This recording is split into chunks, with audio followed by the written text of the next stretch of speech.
안녕하세요. 이원재입니다. 제가 시 얼마 전에 읽어드렸죠. 파면이 오기까지는 나는 아직 나의 봄을 기다리고 있을 테요. 김영랑 시인의 유명한 시인데 하루 뒤로 다가온 것 같아요. 여러분들 긴장하고 계신 분들도 많으실 텐데 내일 운명의 날 좋은 결과가 있길 바라면서 오늘 4월 3일 목요일 끝장뉴스 라이브 뉴스토마토 광화문 스튜디오에서 시작하겠습니다. 오늘은 아주 특별한 손님 모셨는데요. 류혁 전 법무부 감찰관님 모시겠습니다. 안녕하세요. 네, 어서 안녕하십니까. 오세요. 네, 예, 그리고 예. 박영식 시사 에디터님 네, 또 언제나처럼 모시겠습니다. 예, 오늘은 또 감찰관님에게 잘 업혀가도록 하겠습니다. 잘 부탁드립니다. 아니 근데 아까 예. 들어오시면서 너무 이렇게 땀 많이 흘리시고 더워하셔가지고 여쭤봤더니 예. 말씀드려도 되나요? 서대문역에서부터 걸어오셨다고 여기 광화문인데 네. 지하철 한 정거장 정도 예. 걸어오신 거죠? 아니 뭐그 새길 정동길로 뭐 그냥 경치 구경하면서 살살 걸어왔습니다. 뭐.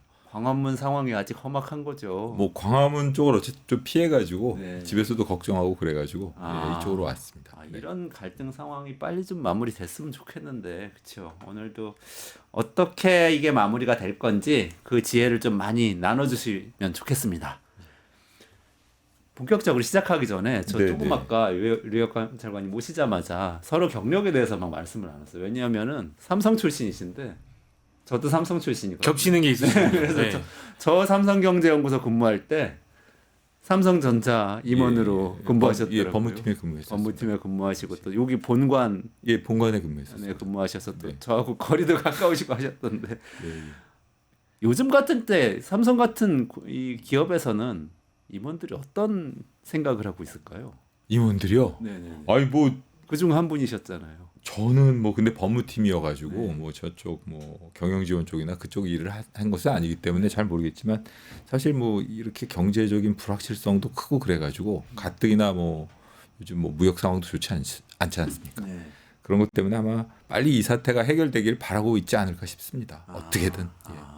빨리 해결해 주는 게 삼성에도 도움이 되는 일. 그렇겠죠. 예. 근데 이게 삼성이 본의 아니게 이번 이 탄핵 정국의 존재감을 드러냈던 장면들이 있어서 아마 이제 우리 류혁 감찰관님도 기억이 나실 테지만 예, 법무팀에 계셨으니까 그러니까 이제 이재용 삼성전자 회장이 이재명 대표를 만난 것이 일종의 어떤 시그널 아니냐. 삼성의 정보력과 또 법무팀에서 어느 정도 이 어떤 사법 시스템에 대한 이해도 굉장히 빠삭할 뿐만 아니라 이 어떤 뭐랄까 서초동에 대한 정보도 또 이제 두텁기 때문에 이재용 회장이 왜 이재명 대표 항소심 전에 만났고 또 그러고 나서 한 며칠 있다가 갑자기 선고 기일이 잡혀버리고 하니까 역시 이재용과 삼성의 선견지명인가 이런 얘기가 워낙에 많이 나와서 법무팀에 계셨으니까 그런 것도 아마 시청자분들이 궁금해하실 것 같아요. 아유 죄송하지만 잘 모릅니다. 근데 그리고 뭐 제가 뭐 삼성에 근무한 것도 다 합쳐서 경력이 2년 정도밖에 안 되고요. 네. 그리고 뭐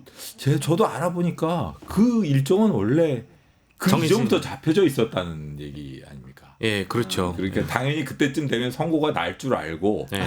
그걸 잡아놨던 것인데, 그러니까 뭐 저 경제 행보 이런 차원에서 뭐 그래가지고 뭐 보기에는 어쨌든 뭐 흐뭇해 보이는 뭐 그런 장면 아니었나 싶습니다. 네. 더 섬뜩해지는 거. 선고가 날 줄 알고. 네. 바로 안에 있잖아요. 아니, 뭐 인용 선고가 날 줄 알고 네, 미리 잡아놨다. 이 일이부터 알겠습니다. 당연한 일이니까 그럴 거예요, 그렇죠? 근데 류혁 감찰관님께는 정말 이게 이 12.3 계엄이라는 게 정말 인생에 정말 잊지 못할 그런 순간이셨을 것 같아요. 삼성 계시다가 검사하시다가 삼성 가셨다가 다시 검찰로 복귀하셔서 또 법무부 감찰관으로 현직으로 계신데 계엄령 선포된 거 아닙니까? 12월 3일 밤 어떠셨어요? 뭐 어떻게 보면은 내일이 그 제가 12월 4일 날 새벽에 사표를 냈으니까 네. 사직한 지 딱 달수로 딱 4달이 되는 날입니다. 네 달 동안 뭐 적응은 해가고 있는데 어찌되면 뭐 가끔가다 이렇게 생각해 보면은 뭐 우스갯소리로 그날 조금 더 참았어야 되나 그렇게 바로 해제될 줄 알았어요. 조금 참았으면 아니면은 그날 시간이 어떻게 됐어요? 사표를 낸 게 어떻게 그때 됐는지 잠깐만 다시 설명해 주시죠. 그리고 제가 잠을 자고 있었고요. 네. 애가 깨워서 그때 안 일어나고 그냥 잤어도 됐는데 그러면 이제 아침에 일어났을 때 뭔 일이 있었지 이러고 끝났을 텐데 일어나가지고 텔레비를 봤죠. 텔레비를 봤는데 텔레비전을 보니까 윤석열 대통령이 계엄 선포하는 걸 보고 아 이거 도저히 안 되겠다. 난 뭐 안 되겠다 싶어가지고 나중에 법무부로 달려가서 회의하는 걸 보고 계엄 관련 회의를 하는 걸 보고 사직서를 낸 시간이 12월 4일 00시 09분입니다. 아 그러면 그때 국회에서 아직 그 해제 의결 해제 안 됐을 때입니다. 전이죠. 예, 해제 의결되기 전입니다. 과반수 해제 모일 수 있냐 뭐 그런 얘기도 있고 막 저 국회의원들이 못 들어간다는 얘기 막 그렇게 들으면서 뭐 달려가가지고 뭐 저는 모르겠다라고 그냥 사직서 던지고 그랬는데 그때 제가 한 시간 정도만 참았어도 사직서를 안 내볼까 뭐 이런 생각도 하지 않았을까 싶습니다. 네, 네. 그렇지만 또 그렇게 용기를 내주시고 또 나오셔가지고 이렇게 발언을 해주시니까 그 사이에 상황이 변화하는 데에 기여를 어느 정도 충분히 하셨을 것 같아요.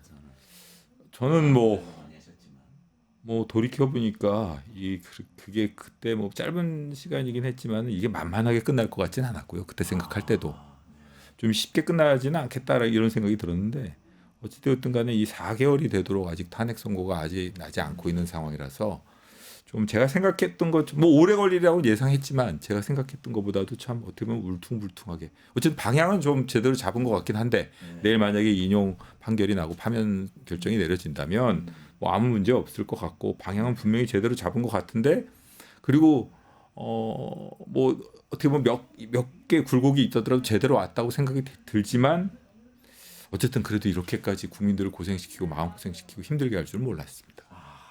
그렇죠.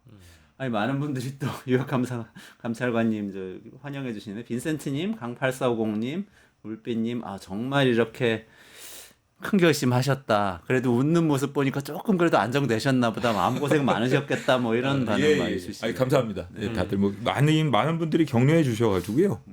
저도 잘 지내고 있습니다. 혹시 또 그 법무부에 아직 남아 계시는 이제 지인분들이나 네, 과거 네. 동료분들이 일찌감치 일단은 던지고 나가신 거니까 감찰관님 좀 부러워하거나 혹은 내부의 상황을 또 어떻게 전달하고 있는지는 좀 궁금하기도 하네요. 가끔 저도 궁금한 물어보기도 합니다. 법무부의 상황도 좀 내부적으로 어떤지 궁금해서. 아니 뭐 나오고 나서는 제가 아주 민감한 부서에 있는 그 후배들한테는 전화를 잘 안 하고 좀 어떻게 보면 후배들도 불편해할 수 있어서 대신 그래도 제가 좀 아주 막역한 좀 말씀드리기 불편할 수도 있는 그런 친구들한테도 예. 어려운 순간마다 좀 가끔 전화를 하고 힘들겠다 격려도 하고 뭐 이렇게 얘기를 하는데 어찌되었든 간에 다들 잘 지내고 있고요.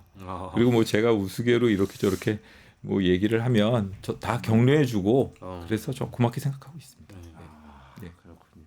좋습니다. 오늘 그러면 주제에 대해서 말씀 나누면서 그 이야기들 녹여가지고 잘 말씀해 주시면 좋겠습니다. 네. 일단은 첫 번째 끝장 예. 이슈 살펴볼까요? 예, 오늘 뭐 당연히 첫 번째 이슈가 윤석열 탄핵 심판 선고 이제 24시간도 안 남았습니다. 정확하게는 지금 이제 따져보건데 한 18시간 정도 될 것 같은데 이제 선고 지연으로 그동안 우리 사회적 혼란도 겪고 많은 분들이 좀 답답해 하셨지만 어쨌든 내일 결론이 나는 것이고 그 사이 저희가 요 짧은 한 2, 3일 정도 그래도 웃으면서 대화할 수 있었던 이유는 결론도 결론이겠지만 중요한 건 헌법재판소가 국민들한테 일정에 대한 예측 가능성을 줬기 때문에 금요일 오전 11시 되면 이제 우리가 그 다음으로 나가갈 수 있겠구나라는 그 기대를 줬잖아요. 그러다 보니까 2, 3일 동안 참 많은 분들이 어쨌든 이 결론에 대한 기대감을 갖고 계셔서 이 이슈에 아무튼 이목이 쏠리고 있습니다. 결국 뭐 가장 중요한 거는 선고 결과인데 이 법률을 좀 아시는 분들은 다 이거는 당연히 8대0 만장일치 파면이고 뭐 무슨 이견이 있다고 하더라도 뭐 각하 의견이 조금 있을까 아니면 소수 의견 결정문이 좀 있을까 이런 한두 개 정도 있지 않을까 뭐 이런 정도 얘기하는데 여론조사 결과를 보니까 여전히 국민들의 3분의 1 정도가 이게 인용되지 않을 거라고 응답을 하고 계셔요. 어떻게 보십니까? 뭐 제가 법률적인 측면에서 말씀드린다 그러면 그 바깥에 계신 분들 일반적인 여론과 법률가로서 이 명확하게 계엄 선포 요건이라든가 윤석열 대통령의 여러 가지 행위를 법률적으로 평가해서 탄핵 사유가 되느냐를 바라보는 시각은 분명히 달라져야 된다고 생각하고요. 윤석열 대통령의 탄핵 이번에 저 계엄 선포 상황을 그걸 그 탄핵 사유가 아니라고 본다면 헌법 교과서를 새로 써야 합니다. 이거는 저는 그래서 뭐 오늘 다른 방송 잠깐 나가서도 그렇게 말씀했지만 기각을 주장하시는 일부 헌법학자분들께서는 혹시 신헌법 교과서나 혹은 뭐 신개헌법 교과서를 써놓고 저런 말씀을 하시는 건지 어쨌든 개헌이라는 상황 그리고 개헌법의 개정이 이루어지지 않는 상황에서 그 이런 윤석열 대통령의 일련의 행위를 반헌법적이고 뭐 법률에 위반되지 않는다라고 보는 사람은 아주 극소수. 이렇게 통계표를 놓고 본다면 삼시그마 바깥에 있는 사람이라고 보는 게 맞습니다. 여기서 또 전공이 공학도 예, 출신이라고 공학이잖아. 들었습니다. 이거는 뭐 저 삼시그마 고등학교 때 통계 뭐 확률 통계에 나오는 거니까요. 네. 삼시그마는 여러분들 아시겠지만 99.7% 바깥에 있는 사람들이거든요. 네. 0.4%. 그것도 되게 크다고 하실 수 있겠지만 사실은 사람들이 의견을 이렇게 갖는데 보면 정규분포 곡선을 그릴 수 있지 않습니까? 근데 그렇게 보면 지금까지 내려졌던 일련의 뭐 헌법재판소의 결론 뭐 저 이렇게 뭐 만장일치가 나기도 하고 의견이 갈리기도 했지만 그리고 지난번에 우리 한덕수 총리 사건 때는 뭐 보면은 뭐 각하부터 시작해서 여러 가지가 갈렸지 않습니까? 근데 그러한 주장들이 사실은 평균을 놓고 시그마 범위 안에 들어가 있다고 보면 될 겁니다. 저는 사실은 한덕수 총리 사건은 저 자신도 순수하게 법률적 관점에서 본다면 제가 토론을 시작할 때 헌법재판관에서 토론을 한다고 치면 저는 각하에서 시작했을 겁니다. 물론 이렇게 토론하는 과정에서 이게 요건을 갖춘 거라고 볼 수 있어요? 라고 해서 기각으로 넘어갈 수도 있고 계속 토론을 해서 제가 설득돼서 인용으로 넘어갈 수도 있겠지만 각하에서 저는 출발했을 거라고 생각하거든요. 그렇기 때문에 지금까지 저는 가장 뭐 이렇게 이쪽 진영 분들이네 저쪽 진영 분들이네라고 말씀들을 하시지만 이렇게 그 전반적인 의견이 형성되는 거 그리고 각 이 재판관님들께서 구성한 이론을 보면 시그마 범위 안에 있는 의견이라고 보는 게 맞습니다. 그런데 만약의 경우에 각하나 기각은 윤석열 대통령 사건의 경우에는 기각의 경우에는 3시그마 바뀌고요. 각하의 경우에는 한 5시그마? 5시그마 예, 더 멀리 있는 거예요. 더 멀리 있다고 보는 게 맞을 겁니다. 그러니까 결국 8명의 재판관 중에서 3시그마 바깥에 있는 사람이 3명 이상 확보가 돼야 된다는 얘기인데 그럴 확률이 얼마나 될지 빨리 뭐 확률 통계 잘하시는 분 한번 계산해 보셔도 될 것 같아요. 굉장히 어려운데 그게 그러면 한 0. 몇 %? 상당히 낮습니다. 네, 세제곱한 거 되는 거죠. 그리고 그 이외의 정황이라던가 말씀하시겠지만 뭐 여러 가지 정황이라던가 이런 걸 보더라도 이 뭐 5대3 상황에서 기를 잡는다는 거는 그 문영배 재판관님 제가 알고 있는 예전에 접했던 그 스타일에 비춰보면 그것도 아닌 것 같고요. 저는 어찌되었든 간에 최소한 50% 이상 인용은 당연한 것 같고 50% 이상의 확률로 8대0 만장일치 아닐까 이렇게 생각하고 있습니다. 문영배 소장 대행을 개인적으로 알고 계신가요? 제가 아까 말씀드렸던 그 삼성에서 네. 저 두 번째 삼성 생활을 마치고 검찰로 복귀했을 때 창원지검으로 발령을 받았는데요. 그때 당시에 창원지법의 합의부 겸 항소부 재판장이셨습니다. 제가 그 재판부의 공판관여를 했고요. 그러셨군요. 예, 그래서 자주 그 판결 스타일이라던가 모습 뭐 하시는 말씀 이런 거 사실 검사들이 그 공판관여 여러 번 하다 보면 자주 뵙게 되는데 그 제가 지금까지도 기억에 남아 있는 그 판사님 중에 한 분이시거든요. 어떤 면에서? 우선 보면은 기계적으로 피고인들을 대하지는 않으세요. 그때 당시에 보면 그리고 선고를 할 때 단순하게 선고 형량만 뭐 결정하시는 게 아니라 뭐 어떻게 보면 귀찮을 수도 있습니다. 판결 선고하는 날 뭐 왜 항소 기각을 하는지 이런 데에 대해서 이유를 많이 말씀하시니까요. 그리고 또 어떤 경우에 책을 주시는 경우도 있고. 근데 뭐 그렇다고 해서 이 온정주의에 기우는 것도 아니고 항소는 기각하지만 서운해하지 말아라 이러면서 뭐 이런 저런 뭐 이렇게 내가 하고 싶은 말 이런 것들 좀 이렇게 적어서 주시기도 하고 그래가지고 지역 언론에도 난 적이 있고요. 그리고 제가 양심적 병역 거부권이라는 그 주제에 대해서 그 깊게 생각을 안 해봤는데 그 문영배 재판장님이 한번 그 양심적 병역 거부권을 1심에서 실형 선고하면서 구속을 안 했는데 항소심에서 법정 구속하신 적이 있어요. 우리나라가 분단 상황이기 때문에 어쩔 수 없고 항소 기각을 한다. 근데 여호와의 증인이었는데 이렇게 저렇게 말씀을 하시면서 법정 구속을 하시면서 여러 가지 기회 뭐 이런 걸 주셨는데 그때 그 모습을 보면서 저는 그때 양심적 병역 거부권이라는 게 한번 진지하게 고민해볼 만한 주제구나 이런 생각을 했고 나중에 헌법재판소에서 헌법불합치 결정이 나가지고 이제는 뭐 대체복무제가 생기지 않았습니까?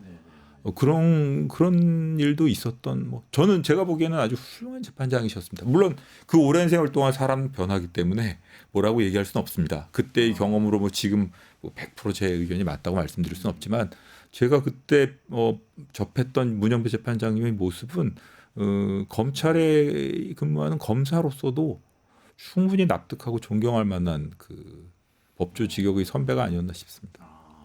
그러면 일각에서 이번에 좀 그 선고기일 지정이 늦어지면서 이 내부에 이제 재판관들 의견이 많이 갈려 있어서 합치를 못하다 보니까 뭐 만장일치로 의견을 모으든 간에 아니면 각자 의견을 존중해서 어쨌든 편결을 하더라도 의견이 뭐 달라서 편결을 하더라도 일단 선고기일은 잡읍시다라는 그 역할을 문영배 어쨌든 권한대행이 해주셔야 되는데 그거를 못한 거에 대한 리더십 책임을 막 이제 비평가들이 이 문영배 이거 답답한 양반이 이걸 못해가지고 리더십이 없다 이제 이런 비판이 왕왕 나오기도 했었거든요. 뭐 물론 저는 그 비판에 동의하지는 않았습니다만은 좀 답답했던 심정은 헌법재판관 다수가 아니라 문영배 재판관에게 많이 쏠린 적도 있어서 그런 시각에는 그럼 전혀 우리 감찰관님은 동의를 안 하실 수도 있겠네요. 저는 동의 안 합니다. 사실은 그리고 김복형 재판관에 대해서도 뭐 여러 가지 안 좋은 얘기들을 많이 하던데 김복형 재판관님의 그 법리 논리, 기각 논리도 충분히 이해가 가능하거든요. 저는 정영식, 조한창 그 두 분이 각하 논리에도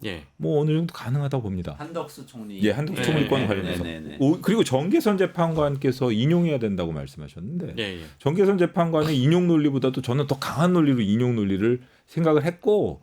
그 인용 논리 그렇게 생각해 볼 수도 있다고 생각했고 제 의견은 각하지만 그렇게까지도 갈 수 있다고 생각했고 그 의견까지 안 간 거 봐서는 그 인용에 있어서도 아주 센 저쪽 끝에 가 있는 예를 들어 그 시그마 범위 안에서 시그마 저 끝에 가 있는 그런 의견은 아니었다고 보거든요. 상식적인 말하자면 법률가들의 상식적인 법논리의 어느 평균적인 범위 안에 있는 그렇습니다. 것들이었다 전부 다. 그렇습니다. 저는 만약에 한덕수 총리 사건에서 인용을 해야 된다 그러면 정계선 재판관에서부터 한 발짝 더 나갔을 겁니다. 정계선 재판관은 그 헌법재판소 재판관 불임명이 위헌이고 그 상태는 중대한 위반이기 때문에 파면해야 된다라고 주장했죠. 저는 거기서 한 발짝 더 나갔을 겁니다. 한덕수 총리는 그 대통령제에 있어서 대통령 권한은 막강하고 계엄 선포라는 권한도 되어 있다. 지금 이처럼 계엄 선포 상황이 아님에도 대통령제의 대통령이 사실은 심의규규에 불과한 국무회의를 제대로 거치지 아니하고 계엄 선포를 강행했을 때 그거를 막을 걸 기대할 것은 두 가지다. 국회가 해제 결의를 하든가 아니면 국무위원들이 비록 심의기구라고는 하지만 직을 걸고 막든가. 근데 한덕수 총리는 기껏해야 회의 개최를 주장했다는 둥. 점잖은 말씀만 하고 계신다. 이게 국민의 생명 신체를 어떻게 보면 대통령제의 제왕적 대통령에게 던져놓는 것과 마찬가지다. 이런 상황에서 국무위원이 국민의 기본권이라든가 생명 신체 자유를 보호할 만한 그런 책무를 다하지 못하고 거기서 확실하게 태도를 보이지 못했다는 것. 이거는 국민을 사지로 몰아넣는 것밖에 안 된다. 이거는 국정의 최고 책임자를 보좌하는 최고 총리라는 사람으로서 자신이 공직자로서의 의무를 다한 것이 아니다. 그런 걸 파면해야 된다. 저는 그런 결론을 낼 수도 있다고 보거든요. 그것도 시그마 범위 안에 있다고 봅니다. 그것조차도 저는 그런 제가 이렇게까지 그렇게 생각하는 범위에서 본다면 정계선 재판관님부터 정영식, 조한창 재판관님까지 그리고 여태까지 다른 사건에서 내려졌던 만장일치 결론이라든가 이런 게 튀는 결론이 없었어요. 3시그마 바깥을 튀는 결론. 근데 이런 그 윤석열 대통령에서 뭐 결론이 나온다 그러면 이건 안 되는 거겠죠. 이게 너무 머니볼이라는 영화에 나오는 것 같은 그런. 머니볼이요? 머니볼이라는 영화 혹시? 알고 있습니다. 거기 보면은 왜 뭐 저기 선수들 고를 예, 예. 때 저 뭐 이 친구는 뭐 키가 커 잘생겼어 뭐 이러면서 스카우트하자 그러는데 예. 어떤 사람이 나와서 다 필요 없고 앉아서 통계 계산하면서 이 예. 사람이 이렇게 행동할 확률이 얼마지 그러면서 예. 얘는 돼 얘는 안 돼 이런 게 산수로 계산하지 않습니까? 맞아요. 저도 어떻게 보면은 그런 차원에서 생각을 해봤습니다. 그러니까 아. 의사결정 구조에 있어서도 이 저기 통상적인 법조인의 평균치는 이 사건에 있어서는 확실한 인용 쪽에 가 있습니다. 자, 제가 지금 찾았습니다. 네. 3시그마는 99.7%입니다. 맞죠? 그래, 0.3%를 3으로 곱하면 333 뭐야 이게? 3으로 0.27 뭐 아주 낮죠. 예. 0.00027% 뭐 이렇게 되겠는데요. 네. 그 정도의 확률로 기각 또는 각하가 한 된다. 1%.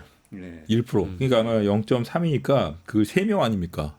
세 명. 세 명이 다 돼야죠. 3명이 다 돼야 다 돼. 돼야 되니까. 엔드입니다. 죄송합니다. 곱해야 됩니다. 저도 공학했습니다.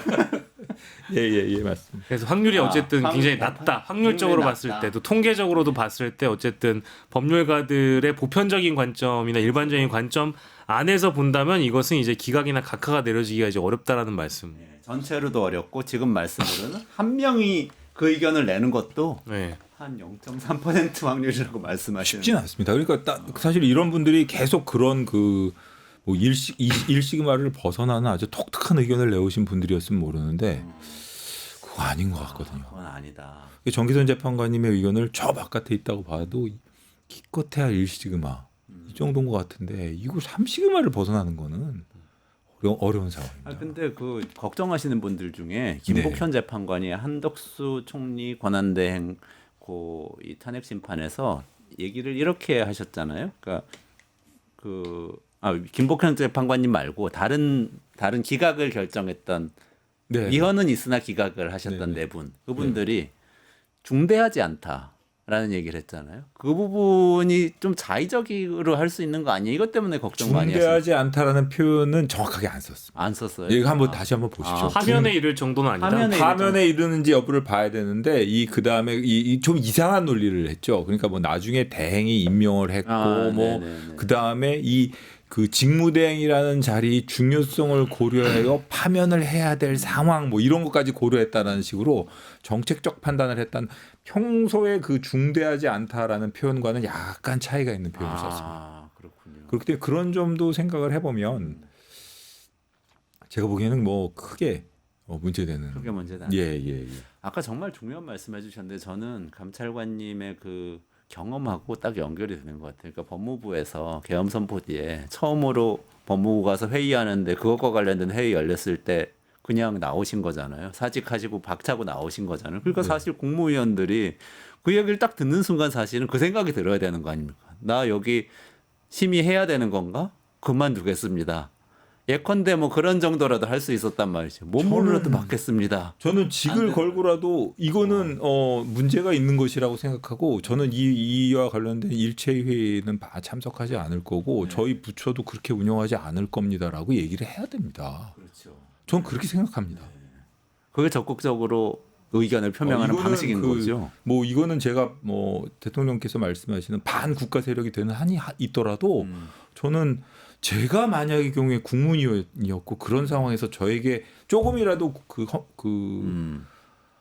위헌적인 상황, 그 계엄 선포에 관여할 수 있는 상황이었다 그러면 저는 어떻게든 말리려고 들었을 겁니다. 아니 뭐 제가 뭐 가정을 놓고 얘기하는 건 다 소용이 없어서요. 네.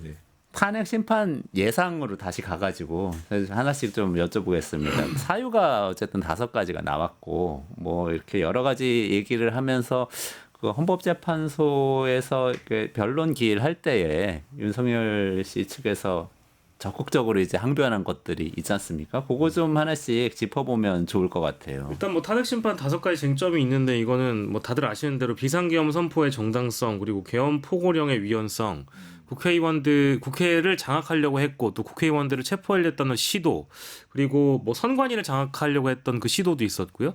그리고 하나 더 이제 법조인들 또 법관들을 체포하려고 시도했었던 부분 이게 총 5가지의 사유인데 윤석열 측의 입장이라는 건 사실 전부 다 부인입니다. 전부 다 부인이고 사실 이 중에서 본인 입으로 인정했던 부분은 선관위에 내가 계엄군을 보냈다 이게 지시했다라는 대목은 뭐 이건 명징하게 나온 것이고 그리고 국회 봉쇄 해산 시도는 사실은 뭐 이제 헌법재판관들께서 최근에 있는 보도를 뭐 보지는 못하셨을 테지만 뉴스토마토 기자를 뭐 케이블 타이로 묶는 장면이라든지 뭐 MBC 기자를 이제 체포하려고 했다라든지 뭐 이런 대목들이 이미 영상으로 나와 있고 뭐 이미 계엄군이 유리창을 깨고 국회에 진입하고 뭐 이런 과정들이 다 전 세계인들이 봤던 이런 증거로서 남아 있기 때문에 그리고 이제 사령관들의 증언 또한 변론기일에서 많이 나왔었죠. 그런 거를 포함한다고 한다면 이 중에 5가지 쟁점 중에 하나만 위헌이 돼도 이제 파면인 것인데 5가지 다 사실은 이 위법하다라고 보시는 분들은 8대 0이라고 생각하실 거고요. 이 중에 하나라도 위헌이라고 된다고 생각한다면 그것 역시도 8대 0이라고 볼 텐데 이 중에 뭔가를 배제시켜야만 기각이나 각하 쪽으로 이제 기울어질 수 있는 거라서 그 대목을 좀 판단해봐야 되는 일이 있습니다.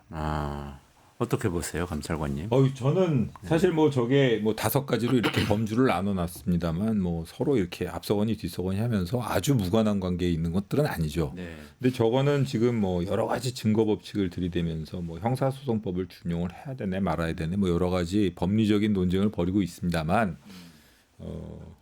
5가지 사유 다 인정되리라고 봅니다.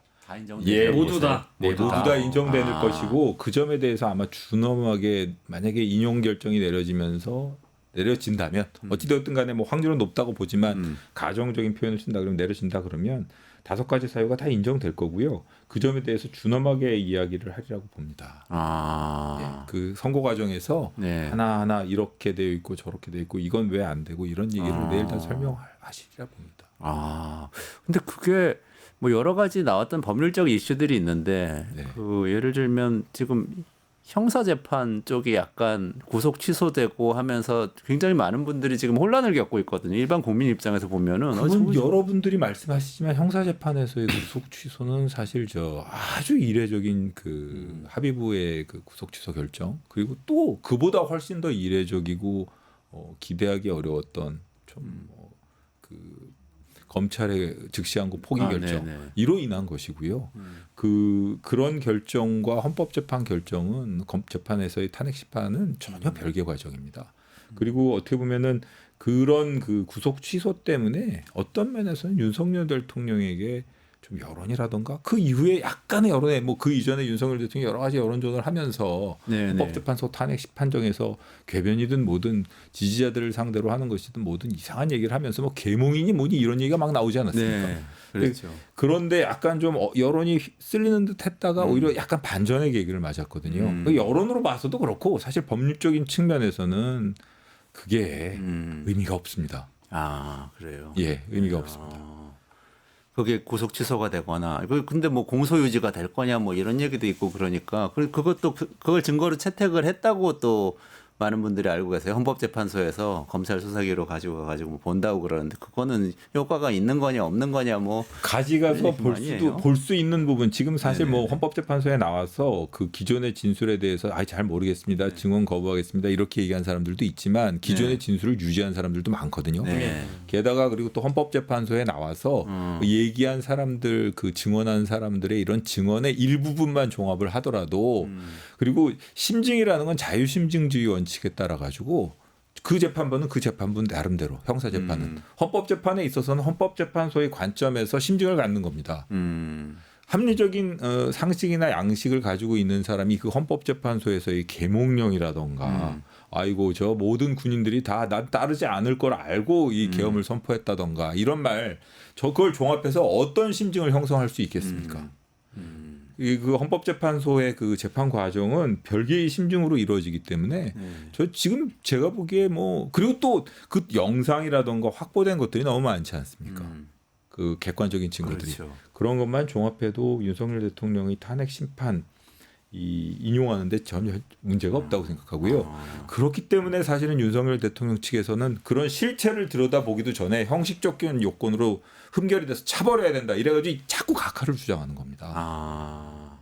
각하를 주장하는 이유는 거기에 있는 겁니다. 그럼 뭐 법적으로는 저희보다 훨씬 뭐 더 넓게 아시는 분이니까 이게 대부분이 이제 이 절차 문제도 그렇고 기각을 주장하시는 분들의 이 쟁점이라는 게 뭐 수사기관의 어떤 진술 조서 이런 걸 증거 능력이 어느 정도로 이제 헌재에서 발휘가 될 수 있느냐에 대한 대목이 있는 것이고 그리고 이 헌재에 나와서 진술했던 사람들이 형사재판 가서 진술을 뭐 또 바꿔버리면 나중에 헌재가 내린 결론은 어떻게 되는 거냐 이제 그런 대목에 대한 고민이 또 있는 것이고 그건 맞습니다. 그건 그렇습니다. 당연히 그렇습니다. 그래요? 왜냐하면 헌법재판소에서 너무 상세하게 사실 인정을 했는데 네. 형사재판에 있어서는 보다 더 엄격한 증명이 필요하거든요. 근데 말을 막 바꿔가지고 증거법칙에 따라가지고 그 일부 사실을 인정하지 못할 수가 있는 겁니다. 헌법재판소에서는 100의 사실을 인정했는데 형사재판에서 예를 들어 80이나 90밖에 인정을 안 하고 이 20을 인정하지 못하게 된다 그러면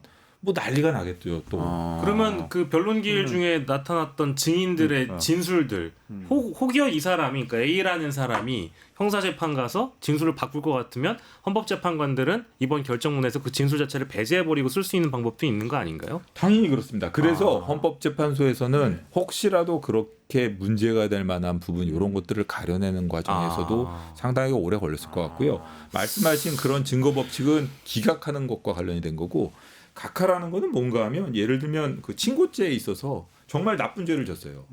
옛날에 보면은 저 뭐 강제추행 같은 경우는 친고죄였단 말입니다. 강제추행은 사실은 명백하게 인정됩니다. 근데 고소가 없으면 강제추행이 아무리 아주 뭐 나쁜 사람이고 그 뭐 아주 진짜 뭐 파렴치한 사람이라 하더라도 고소가 없으면 이걸 살펴보지도 못하죠. 친고죄는 당사자가 고소를 해야만 예, 할 수 그러니까 있는 그런 거니까. 경우가 각하에 해당하는 거거든요. 그러니까 윤석열 대통령 측에서는 자꾸 이 요건이 결여가 되어 있다. 네, 이걸 네. 자꾸 주장하려고 하는 겁니다. 그러니까 이걸 실체를 못 보게 만들려고 하는 거죠. 그래서 각하 주장이 나오는 겁니다. 근데 이 사건에 있어서 이렇게 중대한 사건에 있어서 형식적인 요건의 흠결을 이유로 실체를 안 보고 이렇게 대통령이 함부로 저 계엄을 선포한 이런 상황에서 그걸 갖다가 뭐라고 기관 기율을 쓸 수 있겠습니까? 그러니까 법률가들은 다 이렇게 말씀을 하시죠. 국회가 뭐 예산안도 통과 안 시켜주고 탄핵을 29번 하고 그러면은 계엄을 그러면 대통령이 화가 나니까 계엄을 할 수도 있는 거 아니냐 이런 결론을 내리든가 아니면 그리고 그렇게 했기 때문에 계엄을 했고 계엄 해제 요구를 하자마자 해제를 했기 때문에 2시간짜리 계엄은 이건 탄핵이 이를 만큼 중대하지가 않아. 뭐 이런 말도 안 되는 얘기를 해야 되는데 그거는 있을 수가 없다는 거죠. 그렇게 29번의 그 계엄 뭐저 탄핵을 하고 이런 그 야당과의 협조가 이루어지지 않으면 그럼 대통령이 가서 단 한 번이라도 야당 당수에게 도와주십시오. 이건 국가를 위해서 올바른 행동이 아닙니다.라고 얘기한 적이 있습니까? 없죠. 국회 연설도 안 가고 그랬잖아요. 예산 설명도 안 하고. 국회의원들 한 사람 한 사람 그 야당을 협치 대상으로 보아서 협상을 시도하지 않고 언제나 항상 공격만 하고 적으로 알고 반국가 세력이니 이런 식으로 매도해 왔지 않습니까? 그렇죠. 그러니까 어떻게 보면 그런 할 수 있는 모든 조치를 동원해 보지도 않고 계엄 선포로 바로 그렇게 나간 거 그런 걸 법률적으로 보면 보충성의 원칙이라고 그러는데 모든 수단을 다 해보고 나서 최후의 수단을 했을 때는 그래 이게 가능할지 모르겠지만 그래도 저는 가능하지 않다고 보는데 이런 모든 수단을 한 번도 거친 적이 없거든요. 단 하나라도 윤석열 대통령이 그런 그 봉착된 상태를 해결하기 위해서 무슨 행동을 했습니까? 맨날 욕하고 자기 사람으로 다 세우고 더더욱 저 뭐 친 김건희파 이런 사람들만 다 하나하나 들여오고 갈수록 더 저 골수 유튜버가 되어버리고 청와대 용화대 용산 행정관들한테도 6번에 걸쳐서 부정선거인 것 같은데 검토해달라고 했다는 거거든요. 아 그래요? 대통령 지시로? 예. 이 6번에 걸쳐서 부정선거가 아니라는 검토 보고서를 올렸다는 거거든요. 제가 들은 거 그 행정관이 근무하면서 6번에 걸쳐서 그런 보고서를 썼다는 것은 제가 분명히 들은 사실이고요. 필요하다면 누가 그걸 누구한테도 들었는지도 얘기할 수 있습니다. 만약의 경우에 청와대 기록물 중에 그 6번의 보고서가 이관되지 않고 파쇄된다면 그거에 대해서는 책임져야 될 겁니다. 근데 감찰관님 그 법무부 계실 때 네. 윤석열 총장을 아셨을 거 아닙니까? 검사 저는 그 질문을 정말 수없이 받는데요. 저는 제 전화번호에 윤석열 대통령 전화번호가 한 번도 저장이 된 적이 없고요. 네. 윤석열 대통령과 한 번도 같이 근무해본 적이 없고 절대적으로 중요한 거는 뭐 제가 윤석열 대통령 징계 파동 그 와중에 결과적으로 윤석열 대통령에게 유리할 수밖에 없는 입장을 취했던 건 맞는데 저는 윤석열 대통령하고 밥 한 끼 먹은 적 없습니다. 그때 추미애 장관 때 있었던. 네. 그러니까 징계위원회죠. 윤석열 대통령과 개인적인 그 친분이나 인연이 전혀 없어요. 저는 법대 출신도 아니지 않습니까? 그리고 근무연도 없고 뭐 그런 면에서는 제가 윤석열 대통령을 개인적으로 처음 만난 건 제가 2020년 7월에 감찰관이 되고 나서 저 윤석열 대통령 그 총장 시절에 그 신고하러 간 거. 그게 처음입니다. 그러셨군요. 예. 그리고 그 이후로도 개인적으로 본 적이 없습니다. 아니 저는 개인적인 인상보다도 검사들 사이에서의 이 사람에 대한 서로 간의 평판 같은 게 있지 않습니까? 그럴 때 이분이 그렇게 지금 묘사하신 것처럼 그렇게까지 독단적이고 이라는 생각을 많은 분들이 하셨던 것인가? 그 이전에 알았던 사람들은 다들 약간 자기 고집이 세고 좀 뭐 솔직히 얘기하자면 이건 좀 개인적으로 너무 좀 그렇게 하는데 별로 아는 거 없는데 엄청 잘난 척하고 그건 맞는 거. 다 아는 거 아닌데 자기가 다 안다는 식으로 얘기를 하고 좀 그렇지만 되게 재밌고 웃기는 선배다. 이거 진짜 많이 들었던. 그리고 되게 재밌다. 그리고 고기 좋아한다. 고기가 없으면 밥을 안 먹는다. 전 이런 얘기 정도만 들었지. 제가 개인적인 친분이 없어가지고.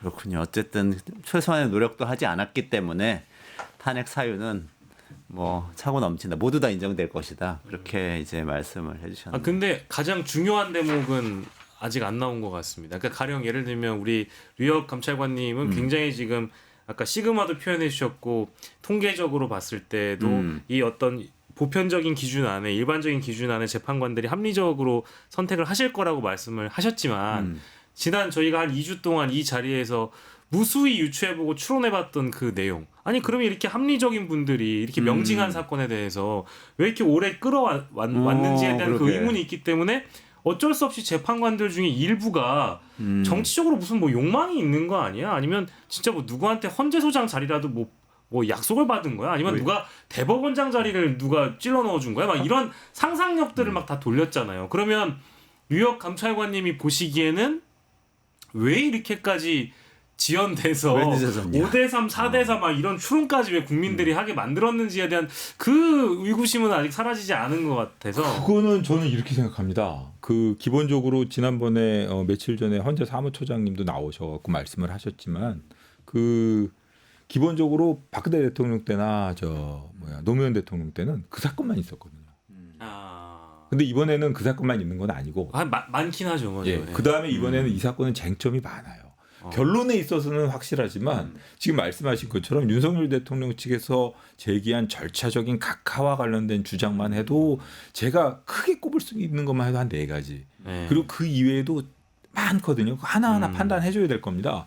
그리고 지금 사실인정과 관련해서도 증거법칙이 먼저 문제가 되죠. 형사소송법을 엄격하게 적용할 것이냐 아니면 준용하는 것에 그칠 것이냐. 그다음에 사실인정을 어느 범위로 할 것이냐. 그리고 나중에 형사법정에서 이제 문제가 될 때에 대비해서 이 증언들을 어느 정도까지 증거 가치가 있다고 판단을 할 것이냐. 그다음에 뭐 하나하나 그다음에 그 계엄 선포 요건, 형식적 요건, 절차적 요건, 그다음에 국무회의가 실체적으로 형식적으로 있었는지 없었는지, 그다음에 이런 경우에 국무위원들이 어떻게 해야 되는지 뭐 이런 하나하나를 다 정리해야 됩니다. 근데 그런 세세한 것에 있어서 그 이미 법조 경력이 많으신 분들이기 때문에 여러 논의가 있었을 거예요.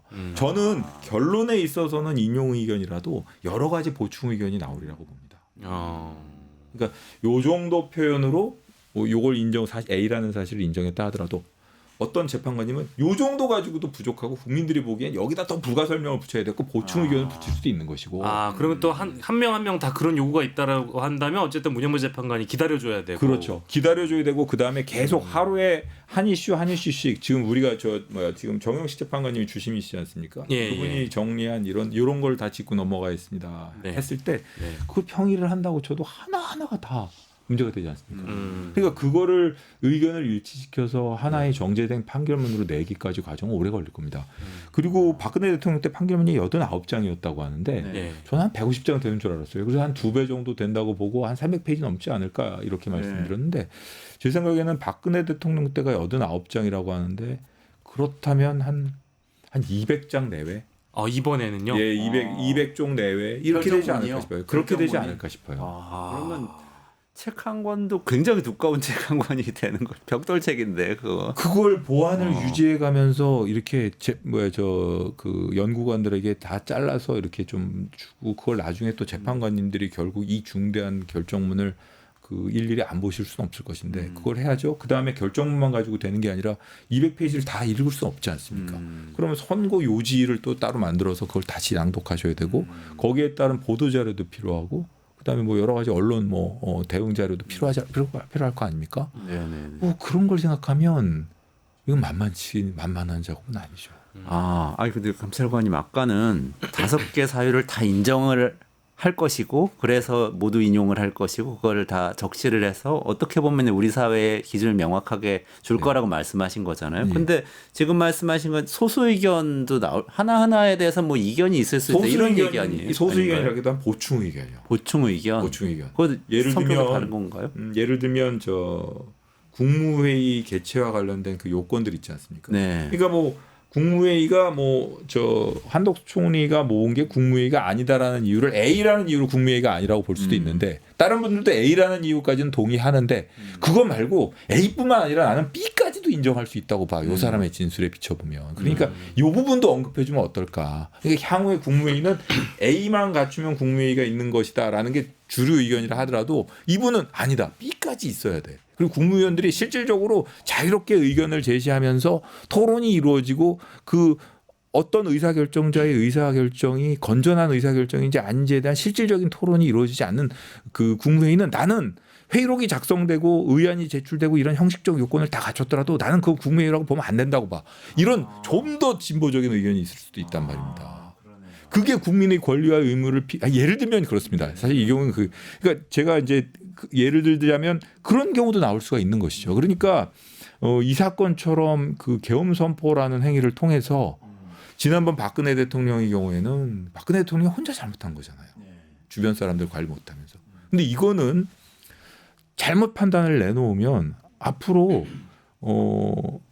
이 판단의 틈을 찾아가지고 계엄 선포라는 방식으로 국민의 기본권, 자유권, 행복 추구권을 침해하는 그 위정자의 그릇된 행동이 반복될 가능성이 있단 말입니다. 그러니까 그런 데에 대해서 저 같은 뭐 자유주의자라고 해야 되나? 이런 사람들 입장에서는 저는 정말 그게 가장 두려워요. 그렇기 때문에라도 그런 점에 상당히 집중하시는 분들이라면 그런 표현 하나하나 조금이라도 저 국민의 자유를 보장할 수 있는 쪽으로 한 줄이라도 더 넣고 싶어 하시는 분들이 있을 수 있다고 봅니다. 그러고 보니까 그런 걸 세세하게 다 다루면 이게 기준점이 되겠군요. 그럴 수 있다고 앞으로 봅니다. 국무회의가 열릴 때 대통령이 어떤 엉뚱한 의견을 냈을 때 국무위원이 어떻게 행동해야 하는가에 대한 최저선 뭐 이런 것들이 생길 수도 있는 거 아닙니까? 가능합니다. 그리고 그 다수 의견은 뭐 요 정도면 된다라고 얘기하더라도 저 소수 의견은 아주 강력하게 계엄 선포와 같은 국민의 그 권리를 심각하게 침해할 수 있는 그런 경우에는 국민들이 이렇게 행동해야 돼라는 기준을 제시할 수도 있는 거거든요. 그런 그 소수 의견을 남겨놓는 건 의미가 있어요. 왜냐하면 그런 말이 있지 않습니까? 다수 의견은 현실을 지배하지만 소수 의견은 미래를 내다보는 거라고. 우리가 나가야 할 방향을 알려준다고. 나는 이렇게 생각해라고 얘기하고 싶은 분들이 있을 수밖에 없다고요. 그러니까 저 같으면은 이번 이런 사건에 있어서 인용을 거부하는 기각과 관련된 반대 의견, 그건 반대 의견이죠. 소수 의견 중에서도 반대 의견이 아니라 보충 의견의 형식으로 그래 다수 의견도 맞지만 나는 좀 더 강한 의견을 요구하고 싶어라는 의미에서 보충 의견, 자신의 세계관을 담을 보충 의견을 포기하지 않으시는 분들도 있으리라 봅니다. 왠지 누군가 쓰실 것 같다는 생각이 드는데 그 누군가가 각자의 머릿속에 떠오르기 시작했습니다. 그러니까 어떤 재판관들의 성함이 막 떠오르는데 얘기는 안 하도록 하겠습니다. 뭐 다 써놓으셨을 것 같긴 한데 지금은 네. 그러니까 말씀 듣고 보니까 이 진짜 중요한 거네요. 그러니까 예를 들면 그렇죠. 예전에 호주제 폐지나 뭐 네. 다른 거 이슈 동성 결혼 뭐 김씨끼리 결혼 못하게 하고 뭐 그런 거 있었잖아요. 옛날에. 아주 오래전에 소수 의견이었죠. 근데 그거는 옛날엔 소수 의견이다가 차차차차 사회가 변해가면서 이렇게 확 뒤집히는 방식으로 바뀔 수도 있었겠다. 그런 것들이 변할 때. 그렇습니다. 그러니까 그런 소수 의견들은 사실은 소수 의견이라서 뭐 결론 뭐 그리고 또 보충 의견은 뭐 결론에는 영향을 미치지 않지 않습니까? 하지만 이 헌법 교과서에 이런 보충 의견이 있었어라고 실리는 것만으로도 향후 세대에 정말 지금처럼 부끄러운 법조인들 뭐 대통령부터 시작해가지고 진정한 법치의 의미를 완전히 제대로 이해하지도 못하는 엉터리 같은 법조인들이 아니라 제대로 공부하고 토론하고 이래가지고 공부하는 그 새로운 세대의 법조인들한테는 공부할 교재라도 줄 수 있는 거 아니겠습니까? 네, 아니 그리고 사실 저는 제일 걱정됐던 게 이게 기각각하는 저는 생각을 거의 하지 않았었는데 예를 들면 어떤 판결이 나왔는데 나중에 어떤 다른 대통령이 이건 안 되지만 이렇게 하면 계엄령 선포해도 되겠네 이런 틈을 줄 수 있잖아요. 그게 굉장히 걱정이 됐었는데 이번에 그런 일이 없도록 네. 그 재판관님들께서 정말 오늘도 밤 새워가지고 좀 보충을 해주셔야 될 것 같아요. 예, 그러면 좋을 것 같습니다. 끝까지 최선을 다해 주셨으면 좋겠습니다. 네. 네. 이 재판 자체 이외에 법적인 이슈들 몇 가지 있는데요. 네. 관저에서 안 나올 경우 이런 것들 얘기하시잖아요. 그렇죠. 예, 맞아요. 예, 그 걱정도 많이 하고 있죠. 글쎄요, 그러니까 이제 일단은 오늘 대표적으로 가장 많이 거론됐던 게 윤석열 대통령이 하야할 거다. 이런 이제 정보지들도 어제 많이 돌았고 이제 오늘 비로소 기사화가 된 내용이지만 윤석열 측 변호인단이 이제 그럴 일은 없고 실제 각하 기각이 헌재에서 내려진다고 하더라도 그 이후에 윤석열 측에서는 스스로 대통령직을 내려오는 일은 없을 것이다라고 이미 못을 박았고요. 그리고 또 두 번째로 이제 화제가 됐던 것은 이 윤석열 측에서 윤석열 대통령이 직접 내일 오전 11시에 헌법재판소에 출석하느냐 출석하지 않느냐에 대한 부분도 일단 이목이 쏠렸는데 출석하지 또 않기로 결정을 했다고 오늘 오전부터 알려지기 시작했고 그 이후를 더 넘어가서 만약에 이제 파면이 된다라고 한다면 그 시간부터는 이제 대통령직이 바로 자동적으로 이제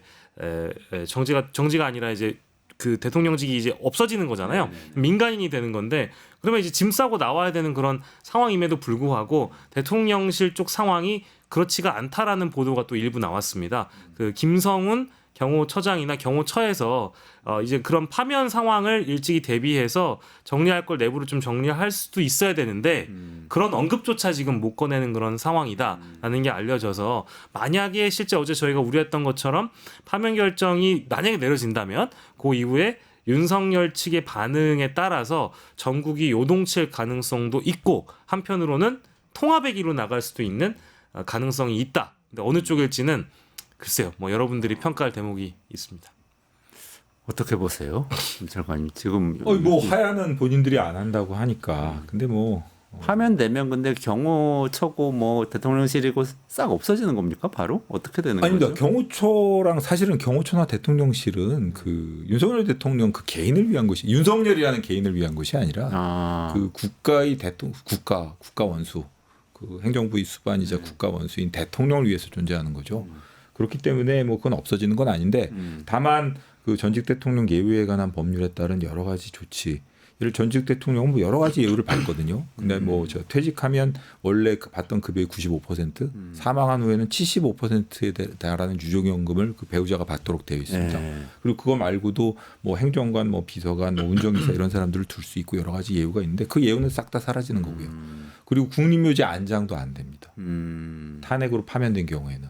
그리고 여러 가지 그런 이제 대통령 전직 대통령 예우에 관한 뭐 이런 예우는 다 사라지는 것이고 관저에서 언제 나올지 저도 그것도 뭐 예를 들어 파면 결정이 내려지고 그런다 그러면 박근혜 대통령이 56시간인가 아마 그때 그랬던. 예, 그러니까 사흘이 안 됐던 걸로 알고 있습니다. 네네네. 그러니까 막 집만 정리해서 나온 수준인 것 같은데. 그것도 한번 기록 경신이 될지 어떨지 한번 좀 봐야 그러니까 박근혜 전 대통령이 3월 10일에 파면됐고 이제 사저 경호 문제가 또 이제 해결이 돼야만 이제 자리를 옮길 수 있는 그런 상황이었는데 12일, 그러니까 10일에 파면됐고 12일 밤에 떠났다라고 하거든요. 그러니까 이제 이런 전례가 있다 보니까 대통령실 내부에서는 이제 경호처의 하급 직원들이나 이런 사람들은 미리 준비할 수 있어야 된다. 그러니까 이게 인용될 게 뻔하다는 분위기로 나아가는데 대응 조처를 다 마련하고 경호 문제도 해결하고 미리미리 준비할 수도 있어야 되는데 그런 거를 전혀 안 하고 이제 우리가 익히 알고 있는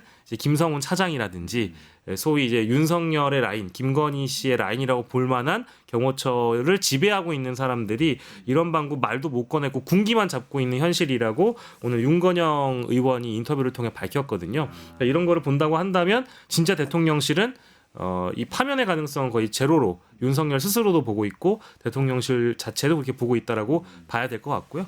뭐 글쎄요, 이렇게 되면 더 늦어질 가능성이 높은 거죠. 적어도 과거에는 미리 준비했던 전례가 있지만 지금 현재는 100% 기각이라고 믿고 있는 분위기라고 한다면 아마 저희가 예상했던 그런 불행한 일이 없었으면 좋겠습니다. 불복이라든지 네. 혹은 뭐 불복. 혹은 뭐 알박기라든지 이런 이런 건 어떤 뭐 불복이라고 말은 할 수 있지만 그게 절차적 의미는 없는 거죠. 불복 그래도 그냥 승복을 안 할 법률적으로 승복을 안 할 방법은 없고요. 네. 뭐 여러분들이 뭐 윤석열 대통령이 승복하겠느냐 뭐 이런 얘기들을 말씀들을 하셔서 저 생각을 해봤습니다. 저도 네. 그게 법률적으로는 승복하지 않을 방법이 없죠. 네. 대통령 신분을 잃으니까. 네. 그리고 또 다시 다툴 수 있는 그런 방법도 없고요. 네. 그리고 한편으로는 또 이렇게 생각을 해봤는데 승복을 안 하는 모습을 보이는 게 꼭 나쁠 건 없다는 생각도 듭니다. 한편으로는 좀 엉뚱한 생각이 우리 사회 합니다만 입장에서요? 아니요. 그게 아니라 뭐 승복을 안 하는 건 사실 윤석열 대통령을 지지하는 이런 사람들에게 미칠 영향 때문에 승복을 안 하면 좀 문제가 있다는 것인데 본인이 승복 안 하면 지금 현재 구속 취소되어 있지 않습니까? 네네네. 그 구속 취소되어 있는 상황을 이용해서 계속해서 사회를 혼란시키게 하고 본인이 범행을 부인하는 이런 태도를 보인다고 해가지고 검찰에서도 지금 결자 해제해야 될 마당인데 그거 법원에 직권으로 구속해달라고 의견서 내야 됩니다. 그런 경우는 조금이라도 승복하지 않는 모습을 보인다고 하면 그때는 네. 의견서 내서 저렇게 승복하지 않고 있는 사람 저런 상황에서 증거인멸의 가능성이 높지 않겠어? 라고 얘기를 하면서 의견서 내서 그리고 그 점을 적극 주장해서 고판검사가 저 직구속 법정 구속 해주세요. 직권으로. 이렇게 얘기를 해야죠. 그게 근데 그건 뭐 명분상 말씀하시는 게 아니고 법적으로 받아들일 수 법적으로 있는 가능합니다. 논리다. 법원이 받아들일 거라고 당연합니다. 보시는 예를 들어 거예요? 윤석열 대통령이 이거 어떤 사람들은 그런 얘기도 하지 않습니까? 유튜버가 될지도 모른다. 네네. 근데 뭐 난 내란이 아니야 막 이러면서 이러고 뭐 박종근 저 나빠 막 이러면서 뭐 거짓말이야 뭐 그러고. 예. 그리고 그치 막 그러면서 뭐 이렇게 계란같이 돌아다니면서 막 이렇게 그러면은 뭐 구독자 수가 올라가고 본인 돈 벌겠죠. 그리고 저는 고맙습니다. 제 뭐 저 변론 비용도 좀 대주세요. 뭐 이렇게 하면서 막 돈 모으고 막 이러고 있다고 쳐보십시오. 그거를 예를 들어 어떤 범죄자가 자기 범죄를 전혀 뉘우치지 않고 다단계 사기를 쳤던 사람이 불구속돼 있는 상황에서 아이고 우리 다단계 걱정 안 해도 돼요. 계속 다단계 합시다 이러면서 계속 뭐 우리 다단계 만세 뭐 이런 식으로 하고 계속 모집하고 있어 보십시오. 그거 구속해야 되는 거 아니겠습니까? 그렇죠. 그 계속범이에요. 당연하죠. 그리고 새로운 내란 얘기가 될 수도 있는 거예요. 그렇기 때문에 저는 뭐 불복해도 되지 않나? 그런 경우에 그럼 지기현 판사가 직권으로 구속하면 되는 건가요? 구속해야죠. 그 본인이 어찌되었든 간에 본인의 그 법적인 호기심 때문에 기묘한 구속 취소 결정을 쓰고 거기에 넙죽 받아먹어서 즉시 항고하지 않은 검찰 때문에 지금 돌아다니고 있지 않습니까? 그렇죠. 그 사태를 본인이 결자해야지 해야 되지 않겠습니까? 법이라는 것 그런 지적 호기심을 그리고 그런 지적 호기심을 그런 아주 법감정 모든 국민의 법감정을 손상시킬 수 있는 그런 사건에 함부로 적용하는 게 아니거든요. 그렇죠. 이게 불복 얘기가 계속 나오고 한남동 관저에서 나오는데 한참 시간이 지연될 것이고 이 대립의 정치 상황을 계속적으로 포기하지 않고 끌고 가면서 자신의 정치 세력을 강화시키려고 한다라는 해설이 나오는 이유가 오늘 제주 4.3 추념식이 있었잖아요. 근데 이제 이재명 대표가 여기에서 그런 얘기를 합니다.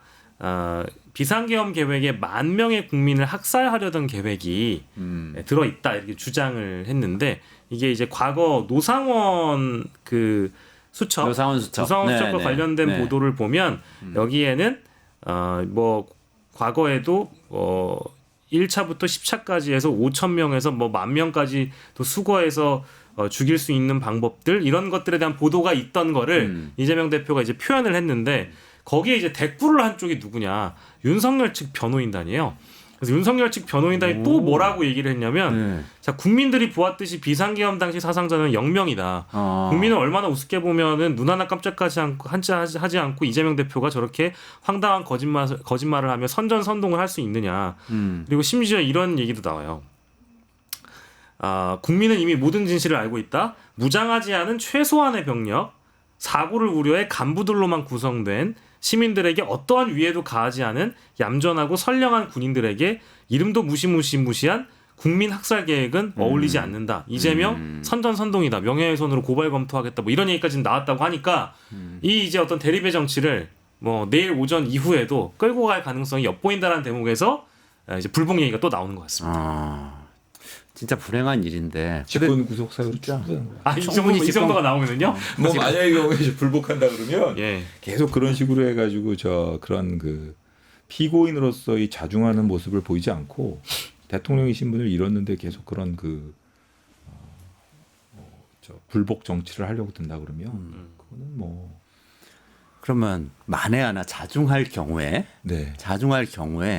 검찰이 다시 수사를 속도내서 내란죄 이외의 건이라든지 아니면 또 내란죄와 관련해서 새롭게 수사를 해서 재구속을 할 가능성은 있습니다. 가능합니다. 내란죄와 관련해서는 재구속하는 건 불가능하고 내란죄와 관련해서 여러 가지 추가의 더 심각한 범죄라든가 혹은 증거인멸 행위가 나왔다든가 혹은 그 주요 증인들을 접촉해가지고 뭐 진술을 번복을 시도했다든가 이런 정황이 있다 그러면 그런 점을 입증해서 재판부에 직권으로 구속해달라고 요구를 할 수가 있는 것이고요. 그다음에 또 새로운 사건, 명태균 사건이라든가 명태균 사건은 뭐 선거법 위반으로 본다 그러면 공소시효가 4개월밖에 안 남았거든요. 네. 그러니까 그거 빨리 해결해야 되니까 그거 해결해야 되고 그다음에 뭐 다른 추가 범죄들 이런 거 있지 않습니까? 네. 특수공무집행 방해라든가 뭐 직권남용 권리행사 방해. 뭐 직권남용 권리행사 방해는 사실 내란죄의 뭐 일부에 지나지 않으니까 그걸 가지고 새로 영장 청구하는 건 적절치 않을 수도 있는데 어찌됐든 그런 여러 가지 사유를 들어가지고 별건으로 영장을 청구하던가 아니면은 그 직위원 그 재판부에 부장 재판부에 직권 구속을 해달라고 요청을 해서 이 사태를 해결해야 됩니다. 본인들이 해결해야죠. 결자 해지라고 아까 표현을 해주셨는데 그 말씀하시는 그렇습니다. 거죠. 할 거라고 해지. 생각하십니까? 해야 된다고 생각합니다. 그리고 만약의 경우에 파면 결정이 내려진다 그러면 정말 검찰이 어떤 모습을 보일지도 저도 참 궁금합니다.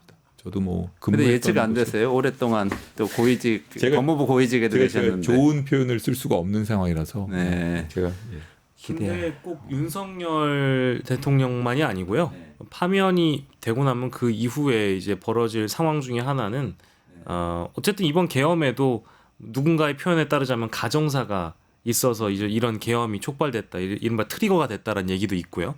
혹은 이른바 이제 김건희 지키기 아니었느냐, 이제 이런 대목들도 있잖아요. 명태균 게이트가 터지면서 창원지검에서 이미 완성된 수사 보고서를 받고 나서 이건 도무지 안 되겠다 싶어서 비상계엄을 했다라는 이제 그런 추론도 가능한데. 뭐 이제 오늘 나왔습니다만 도이치모터스 관련된 이 주범들 유죄 확정을 지으면서 지금 뭐 검찰 단계에서는 김건희 여사에 대해서는 무혐의 결정을 내렸지만 지금 고검에서 재검토를 하고 있다라고 제가 들었거든요. 검토 중인 걸로 알고 있어서 이 대목도 뭐 어쨌든 만약에 수사가 진척이 되면 김건희 여사 먼저 포토라인에 설 수 있는 가능성도 있기 때문에 둘은 또 한 몸 아니겠습니까? 이제 그렇게 따지고 본다고 보면 뭐 명태균 게이트도 그것과 같이 엮어져서 수사가 이루어질 가능성도 봐야 된다. 충분히 있다. 네. 저도 뭐 전적으로 동의하시고 네. 그렇게 되는 게 정의에 합당한 것 같습니다. 오늘 여기까지 진행해야 될 것 같고요. 오늘 같이 해주신 류혁 전 법무부 감찰관님 그리고 박영식 시사 에디터님 여기서 인사드리겠습니다. 고맙습니다. 네, 감사합니다. 뉴스토마토가 12.3 내란을 막아낸 시민영웅 1000명 찾기 프로젝트를 진행합니다.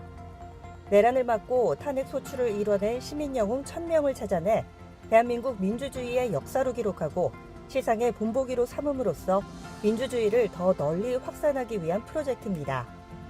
이 과정에 직접 참여했거나 참여자를 추천해 주실 분들은 우측 제보하기 QR코드나 아래 메일로 추천 및 제보해 주세요. 많은 참여 바랍니다. 뉴스토마토와 함께해 주실 분들을 기다립니다.